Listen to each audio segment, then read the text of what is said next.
So ngayon, 'di ba yung kanina nag-solve tayo ng equation na yung square of both sides o yung getting the square root. Ngayon, ibang example naman 'to.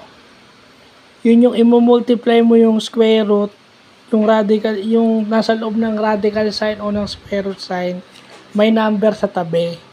So ang first process is i-divide mo by 3 para ma-cancel yung sa left side. So, dividing both sides by 3. So, ayan na yung itsura niya. Pag na-cancel na siya, ayan na yung itsura niya. Yung y minus 1. Tapos, y minus 1 is equal to 2. So, para matanggal yung radical sign completely, ini-square mo yung both sides. So, matatanggal. Ano matatanggal? Ito. Tsaka ito. So, ang maiiwan, y minus 1 is equal to 4. So, yung negative sign, yung minus 1, ililipat mo sa kabila. So, y is equal to 4 plus 1, kasi minus yun, is equal to 5. So, ganun lang pala kadadali ito.